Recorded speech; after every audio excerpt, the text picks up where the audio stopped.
Bismillahirrahmanirrahim. Assalamualaikum warahmatullahi wabarakatuh. Hamdan wa syukranillah, amma ba'd. Teman-teman muslim yang dirahmati Allah Subhanahu wa taala, bagaimana kabarnya? Semoga kita semua senantiasa dalam keadaan sehat dan mendapatkan ridho dari Allah Subhanahu wa taala. Di video kesempatan kali ini saya akan membahas sebuah tema yang sebenarnya klasik ya, yang sering diulang-ulang oleh sebagian kalangan, yaitu orang-orang Nasrani atau Kristen ketika mereka ingin membuktikan bahwa Yesus adalah Tuhan. Nah, teman-teman dirahmati Allah Subhanahu wa taala, sebenarnya Yesus Tuhan atau tidak itu adalah bukan perkara yang penting bagi umat Islam ya, karena memang secara keimanan kita sebagai umat Islam sangat meyakini bahwa Yesus adalah bukan Tuhan, hanya sebagai seorang utusan Allah Subhanahu wa taala, seorang nabi. Nah, tapi problemnya ya, ketika orang-orang Kristen ini membahas tentang bukti ketuhanan Yesus, pada intinya mereka sebenarnya adalah untuk tujuan memurtadkan atau mempengaruhi umat Islam agar meyakini bahwa Yesus adalah Tuhan, dan umat Islam itu murtad dari agamanya dan menerima agama Kristen sebagai agama mereka. Jadi dengan kata lain, video ini dibuat untuk bagaimana memberikan ya pandangan atau sanggahan terkait klaim-klaim bahwa sesungguhnya Yesus itu adalah Tuhan menurut kalangan Kristen dengan argumentasi begini. Dan kita sebagai umat Islam ya, memiliki argumentasi juga bahwa kenapa kok hingga detik ini, bahkan hingga sampai hari kiamat, kita tidak akan pernah mengakui bahwa Yesus adalah Tuhan, karena sesungguhnya dia hanyalah sebagai utusan Allah Subhanahu wa taala.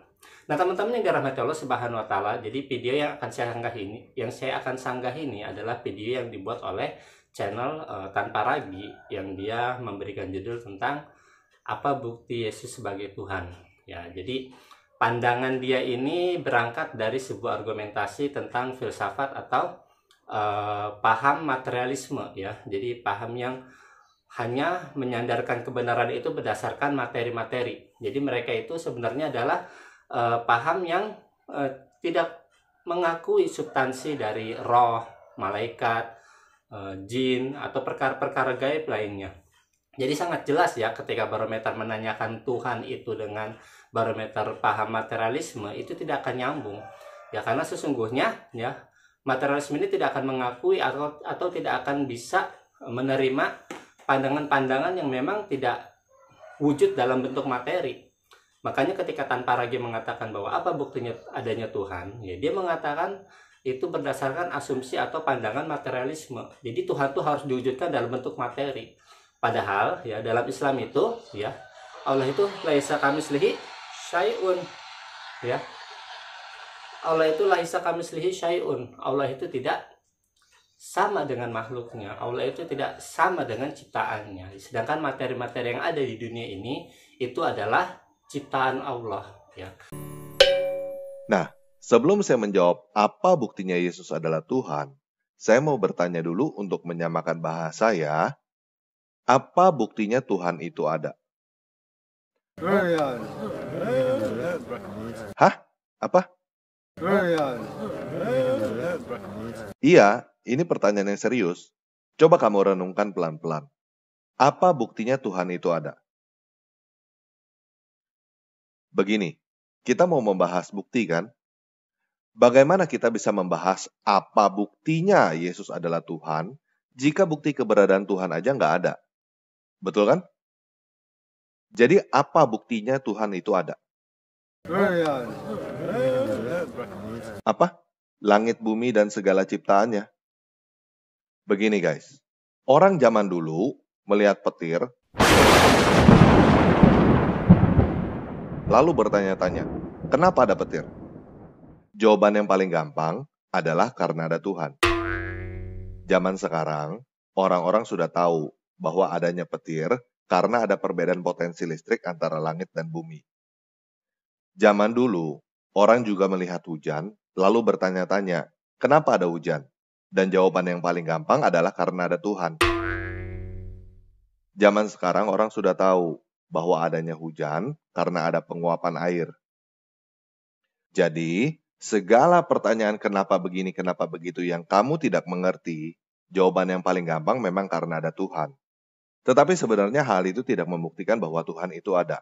Ya, teman-teman bisa nilai kan bahwa sesungguhnya tanpa ragi ini, ya, dia membangun argumentasi awalnya untuk mengatakan bahwa Yesus itu adalah Tuhan dengan argumentasi paham materialisme, yaitu paham yang menyatakan bahwa sesungguhnya kebenaran itu hanya bisa ya dinilai dari wujud materi, ya.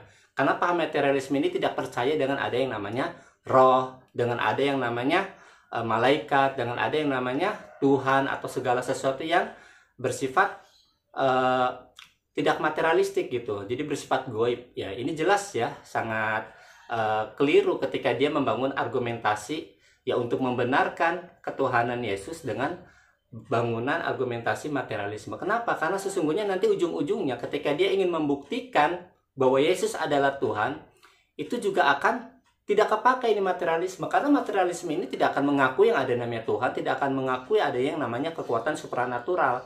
Seperti itu. Bahkan termasuk mukjizat-mukjizat yang dilakukan Nabi Isa alaihissalam itu tidak akan diakui oleh paham materialisme bahwa itu adalah sebagai wujud keberadaan Tuhan, seperti itu. Jadi bangunan dasarnya saja dia sudah salah untuk bagaimana membawa ya sebuah argumentasi pembenaran terhadap Yesus itu adalah Tuhan dengan paham materialisme ini.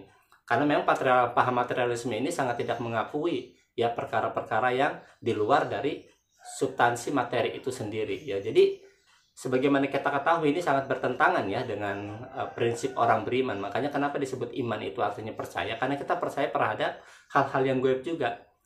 Alif lam mim zalikal kitabu la raiba fih hudal lil muttaqin alladzina yu'minuna bil ghaib ya. Jadi Al-Qur'an ini tidak ada keraguan ya bagi orang-orang yang beriman ya.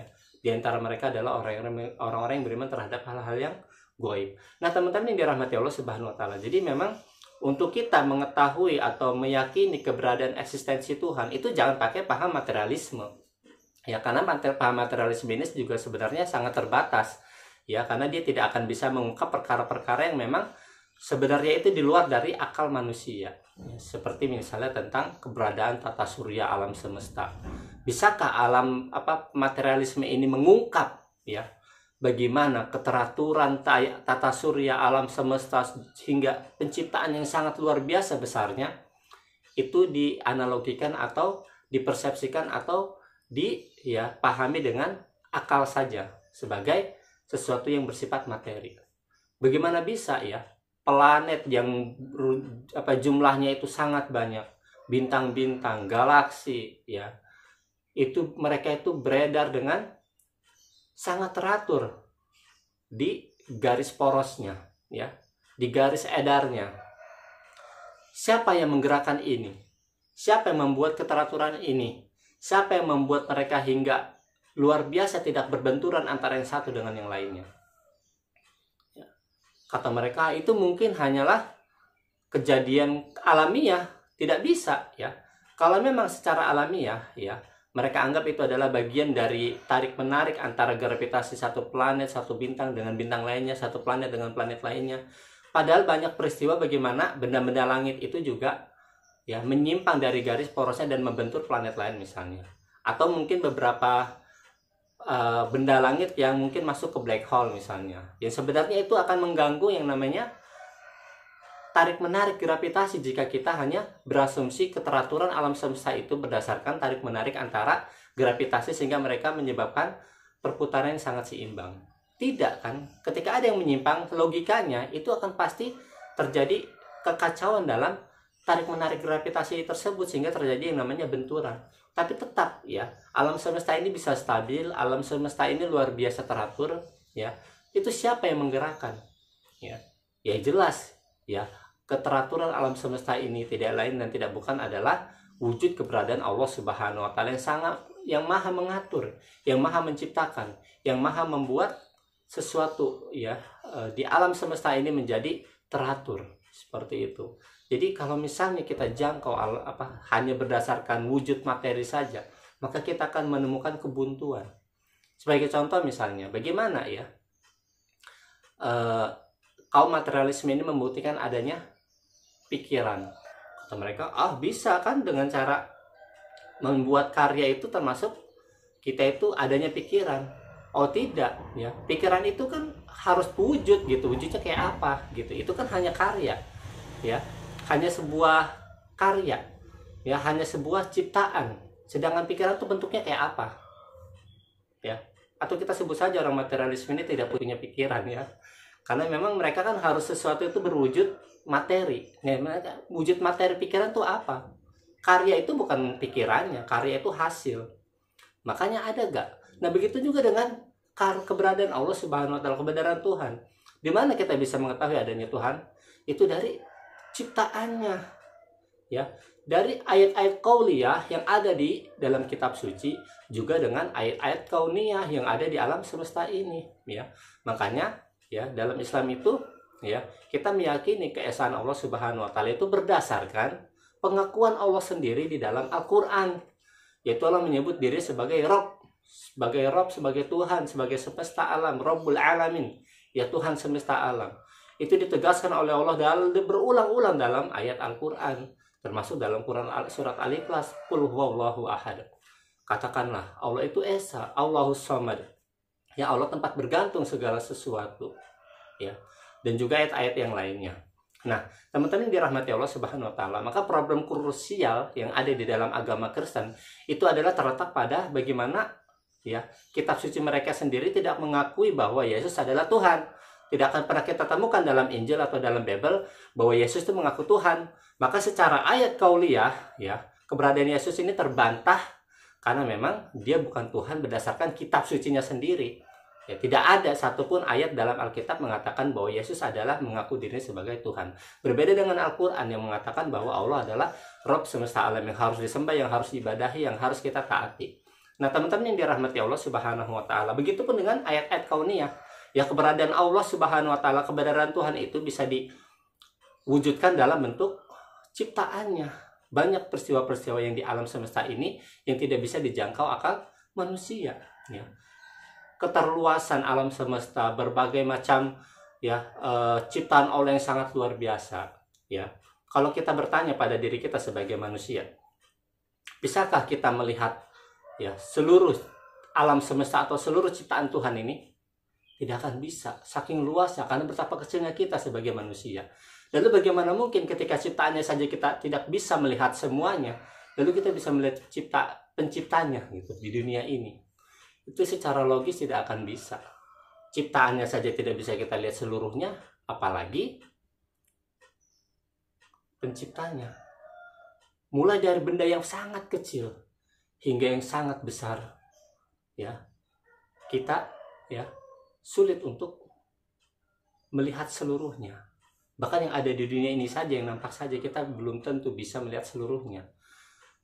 Nah, itulah kenapa Allah itu disebut, ya, Aziz, yang sangat mulia, yang sangat agung, yang sangat tinggi, yang sangat luar biasa, tidak disamakan dengan makhluknya.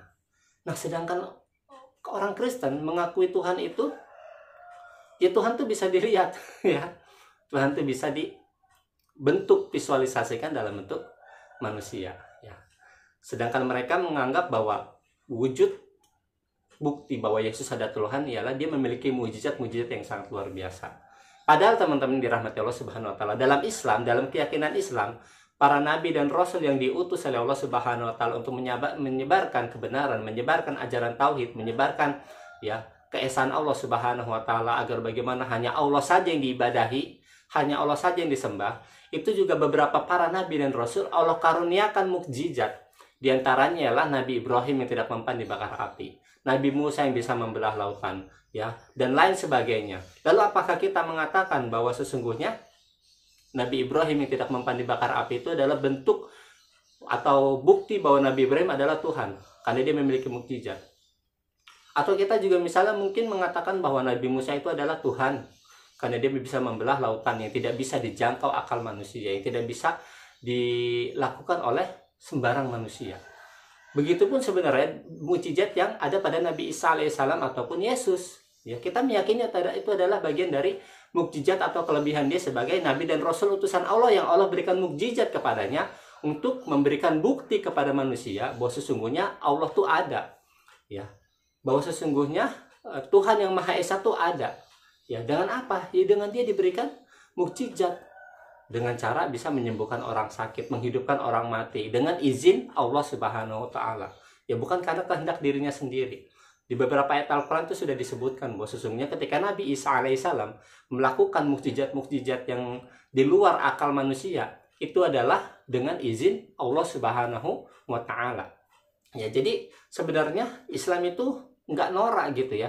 Ketika ada para nabi itu diberikan mukjizat, tidak lantas membuat mereka tuh naik derajatnya jadi seorang nabi menjadi Tuhan gitu. Berbeda dengan orang Kristen melihat ada nabi bisa mukjizat begini aja mereka wow gitu kan, mereka tuh takjub sehingga mereka mengatakan ini adalah bukti bahwa ini adalah Tuhan, bahwa ini adalah bentuk atau tanda-tanda keilahian, ya. Jadi kalau misalnya keilahian itu dimaksudkan adalah sosoknya, ini adalah salah. Karena sesungguhnya para nabi itu hanya diutus untuk bagaimana mereka mengabarkan akan adanya Rob semesta alam yang harus kita sembah, yang harus kita taati. Nah, jadi pertanyaan saya begini.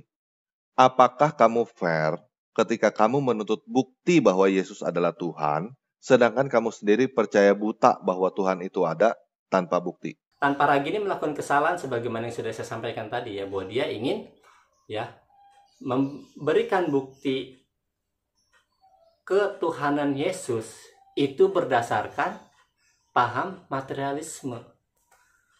Ya. Jadi ya, ketika dia berangkat pada paham materialisme yang sebenarnya tidak mengakui eksistensi keberadaan roh, keberadaan hal-hal yang gaib, keberadaan malaikat, keberadaan Tuhan sekalipun, ya maka memang ya kita tidak akan mengakui adanya Tuhan gitu.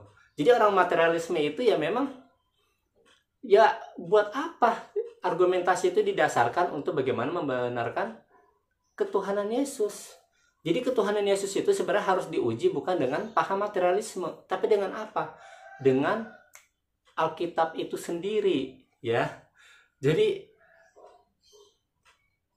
keilahian Yesus atau ketuhanan Yesus itu harus dijabarkan terhadap orang yang beriman terhadap perkara yang gaib berdasarkan apa? Berdasarkan kitab suci dan pengakuan Yesus itu sendiri. Kalau hanya sekedar ya Yesus itu memiliki mukjizat-mukjizat, ya peristiwa-peristiwa yang di luar nalar atau akal manusia, kita sebagai orang Islam tuh sangat mengakui kok bahwa sesungguhnya para nabi dan rasul yang Allah utuskan itu Allah berikan anugerah mukjizat kepada mereka. Nabi Ibrahim yang tidak mempan dibakar api, ya. Nabi Musa yang bisa membelah lautan, termasuk Nabi Isa yang bisa menyembuhkan orang sakit dan segala macam. Tapi hal-hal tersebut, mukjizat-mukjizat tersebut yang Allah berikan kepada para nabi dan rasulnya tidak membuat lantas kita sebagai orang yang beriman ini menaikkan derajat para nabi dan rasul tersebut menjadi Tuhan karena mereka memiliki mukjizat. Tidak. Kita meyakini ya Yesus atau Nabi Isa yang memiliki berbagai macam mukjizat termasuk menyembuhkan orang sakit, ya, menghidupkan orang mati, itu semua atas izin Allah Subhanahu wa taala. Untuk apa? Untuk memberikan bukti kepada orang-orang yang tidak percaya terhadap adanya Tuhan bahwa Tuhan itu ada. Di antara apa? Dengan sesuatu peristiwa yang sangat luar biasa di luar akal manusia. Ya, itu berupa mukjizat. Tapi kita meyakini bahwa sesungguhnya mukjizat-mukjizat tersebut itu bukan untuk menaikkan derajat mereka dari nabi, rasul itu menjadi Tuhan, tidak, ya. Jadi biasa aja kalau kita sebagai seorang Islam itu ya kita yakini itu adalah kebenaran yang dibawa oleh para nabi dan rasul, dan justru itu adalah semakin menguatkan bahwa sesungguhnya ada Allah atau Tuhan yang Maha Esa, yang Maha berkuasa atas segala sesuatu. Ya, ingat innallaha, ya sesungguhnya Allah laisa kamitslihi syai'un. Allah itu tidak sama dengan makhluknya. Seperti itu. Oke, kita lanjut teman-teman ya. Hah? Apa? Buktinya adalah para nabi. Begini guys, semua orang bisa mengaku-ngaku sebagai nabi, terutama para pesulap. Para pesulap itu punya banyak trik untuk memukau kamu. Dan mereka bisa aja dengan gampang meyakinkan kamu bahwa mereka mempunyai kekuatan dari Tuhan atau mendapatkan wahyu atau apapun. Jadi apa buktinya Tuhan itu ada?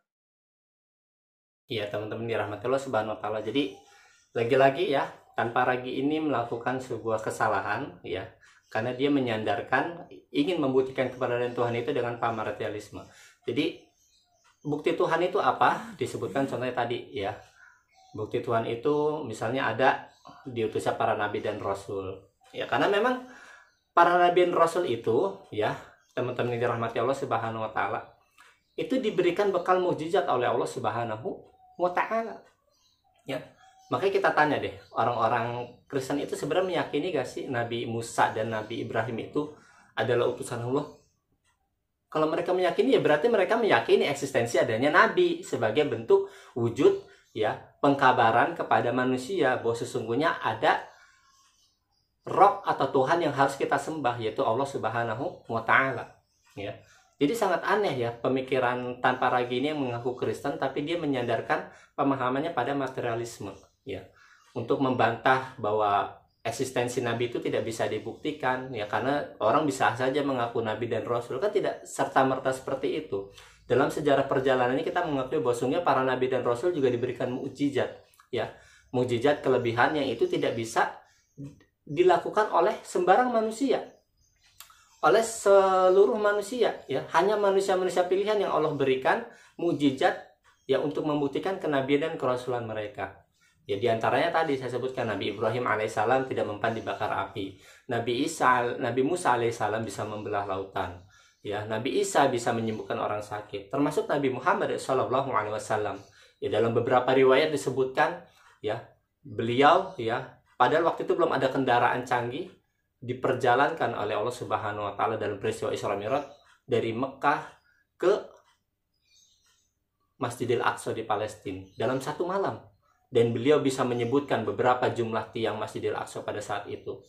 Itu adalah bukti nyata bahwa sesungguhnya ya nggak mungkin kan Rasulullah dalam satu perjalanan malam itu bisa sampai ke Palestina, tapi Rasulullah memberikan bukti bahwa sesungguhnya apa yang dikatakannya itu adalah benar, bahwa Rasulullah pernah melakukan perjalanan tersebut. Memang itu di luar akal ya. Orang akan menganggap itu orang gila, orang akan menganggap itu adalah sesuatu yang sangat mustahil. Karena memang namanya mukjizat itu adalah sesuatu yang mustahil, sesuatu yang tidak bisa dijangkau oleh akal manusia. Kalau mukjizat itu bisa ditakar atau dijangkau akal manusia, itu bukan mukjizat namanya. Kenapa kita menganggap bahwa Nabi Ibrahim itu dibakar api tidak mempan itu sebagai mukjizat? Karena itu adalah luar biasa, tidak dijangkau akal manusia. Karena fitrahnya manusia itu kalau dibakar ya angus, tapi Nabi Ibrahim tidak. Itu adalah mukjizat di luar akal manusia. Begitupun juga misal dengan Nabi Musa. Siapa yang bisa membelah lautan ya tanpa alat canggih ya, dengan hanya tongkat? Itu di luar akal manusia, makanya itu disebut mukjizat. Pun begitu dengan Rasulullah, ketika beliau melakukan perjalanan Isra Mi'raj, orang nggak akan percaya. Kenapa? Karena di luar akal manusia. Tapi beliau bisa membuktikan itu ya, karena itu adalah mukjizat ya, di luar akal manusia. Seperti itu. Jadi seperti nabi-nabi lainnya ya memang berbeda, nggak akan sama mukjizat. Misalnya Rasulullah bisa membelah lautan, tidak, karena buktinya Nabi Musa saja kan tidak ada peristiwa beliau itu tidak mempan dibakar api seperti itu. Kan beda peristiwa mukjizat setiap nabi ya. Makanya ya selain itu juga misalnya peristiwa terbelahnya bulan yang pada saat itu juga disaksikan oleh banyak orang ya, Rasulullah SAW untuk memberikan bukti kepada orang-orang yang tidak mempercayainya. Itu teman-teman ya. Jadi apakah keberadaan Tuhan itu juga diwujudkan dalam bentuk adanya nabi dan rasul? Ya teman-teman jelas ya bahwa sesungguhnya keberadaan nabi dan rasul itu adalah sebagai pemberi kabar kepada umat manusia ya. Adapun urusan bahwa sesungguhnya para nabi dan rasul ini ya mereka tidak dipercaya sebagai utusan Allah, yaitu adalah sesuatu yang sudah sunatullah teman-teman ya.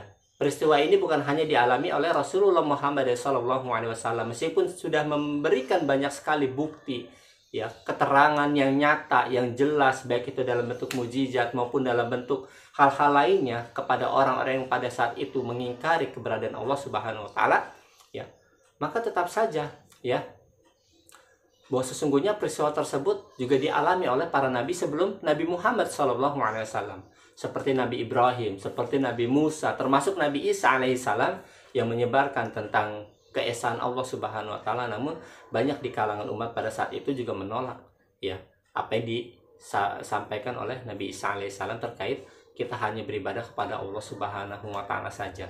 Ya, jadi teman-teman, ya, jadi kalau misalnya ada orang yang menolak bahwa bukti Tuhan adalah kenabian, ya itu adalah wajar. Karena dalam sejarah perjalanannya para nabi dan rasul pun memang seperti itu. Tidak semuanya menerima ajaran para nabi dan rasul. Pasti ada saja yang menolak, ya, yang mengecam, bahkan memeranginya, bahkan menganggap bahwa para nabi dan rasul itu adalah sesuatu yang orang gila, orang ngaku-ngaku, segala macam. Meskipun sebenarnya para nabi dan rasul itu sudah memberikan bukti yang nyata kepada mereka dengan mukjizat dan dengan hal-hal lainnya. Oke, kita lanjut ya video dari Tanpa Ragi ini. Bagi saya, Yesus itu sendiri adalah bukti bahwa Tuhan itu ada. Jika tidak ada Yesus, maka Tuhan itu tidak ada. Ya, Tanpa Ragi mengatakan bahwa sesungguhnya keberadaan Yesus itu sendiri itu adalah bukti bahwa Tuhan itu ada. Nah, ini sangat ngaco teman-teman. Kenapa? Bagaimana bukti bahwa Tuhan itu ada sebelum keberadaan Yesus itu ada? Bagaimana kita membuktikan bahwa adanya Tuhan itu pada zaman Nabi Ibrahim ketika Yesus belum ada? Bagaimana kita membuktikan bahwa Tuhan itu ada pada zaman Nabi Musa ketika Yesus itu belum ada? Ya. Jadi keberadaan Tuhan itu hanya ada baru muncul pada saat adanya Yesus. Itu ngaco. Ya. Bagaimana kita membuktikan bahwa Tuhan itu ada sebelum adanya Yesus? Kalau dia berpendapat bahwa sesungguhnya bukti Tuhan itu ada dengan adanya Yesus. Seperti itu. Gimana teman-teman? Ya. Jadi adalah pikiran yang ngaco ya. Jadi orang Kristen ini karena mereka tidak memiliki bukti-bukti yang nyata tentang ketuhanan Yesus, baik di Alkitabnya mereka sendiri maupun secara nalar logika, sehingga mereka melakukan ya sesuatu argumentasi yang sangat lucu ya. Bahwa sesungguhnya keberadaan Tuhan itu adalah bukti bahwa Yesus itu ada. Keberadaan Yesus itu adalah bukti bahwa Tuhan itu ada. Ini ngaco. Ya, padahal keberadaan Tuhan itu jauh lebih ada sebelum adanya Yesus. Bahkan sebelum manusia itu ada. Bagaimana kita membuktikan? Kalau hanya sebatas bahwa imajinasi kita ya menganggap Tuhan itu ada berdasarkan materialisme, paham materi. Wujudnya terus ada Tuhan, yaitu bentuknya Yesus. Padahal Yesus ini lahir atau ada itu belakangan. Ada orang-orang yang hidup sebelum Yesus itu, yaitu zaman Nabi Isa, zaman Nabi Musa, zaman Nabi Adam, zaman Nabi Nuh. Apakah pada zaman Nabi-Nabi itu tidak ada Tuhan karena tidak ada bentuk materialistis Tuhan dalam bentuk wujud manusia seperti Yesus? Kan enggak. Ya jadi, aduh, kita kadang-kadang lucu ya. Mereka sudah sangat kelagapan untuk bagaimana menjawab pertanyaan kaum muslimin untuk bagaimana membuktikan Yesus itu ada. Ketika mereka tidak bisa menjawab secara alkitabiah, mereka melakukan logika-logika yang sangat amburadul, yang sebenarnya itu membuktikan bahwa sesungguhnya kita semakin lucu dengan konsep ketuhanan dan keyakinan yang mereka yakini. Maaf, saya bukan sedang merendahkan atau menghina keyakinan orang Nasrani, tapi justru ini semakin memantapkan kita sebagai seorang Islam, sebagai seorang Muslim, bahwa sesungguhnya akidah Islam terkait masalah ketuhanan itu sangat luar biasa. Itu sangat mudah dimengerti dan sangat masuk akal. Ya, berbeda dengan mereka ketika mereka menyebutkan bahwa bentuk wujud adanya Yesus itu adalah bentuk adanya Tuhan. Itu ngaco. Karena Yesus itu ada ya setelah orang-orang lain itu ada. Ya. Jadi inilah teman-teman ya salah satu video yang bisa saya buat ya untuk membantah klaim atau logika yang dibuat oleh Tanpa Ragi. Ya, jadi terserah ya orang Kristen tuh mau mengatakan bahwa Yesus Tuhan atau Yesus itu adalah sesembahan mereka, itu urusan mereka. Tapi saya di sini membuat video ini khusus untuk teman-teman Muslim agar kita semakin yakin bahwa sesungguhnya konsep ketuhanan yang ada di luar agama Islam itu adalah batil dan tidak logis serta sangat salah dan sesat. Ya, yang benar hanyalah Islam. Inna dina indallahil Islam. Sungguhnya agama yang diridhoi di sisi Allah itu hanyalah Islam. Ingat teman-teman, wala tamutunna illa wa antum muslimun, dan janganlah kita mati kecuali dalam keadaan Islam. Pegang terus agama Islam, semoga kita semua mati dalam keadaan husnul khotimah. Amin ya rabbal alamin. Demikian, kurang lebihnya mohon maaf. Wassalamualaikum warahmatullahi wabarakatuh.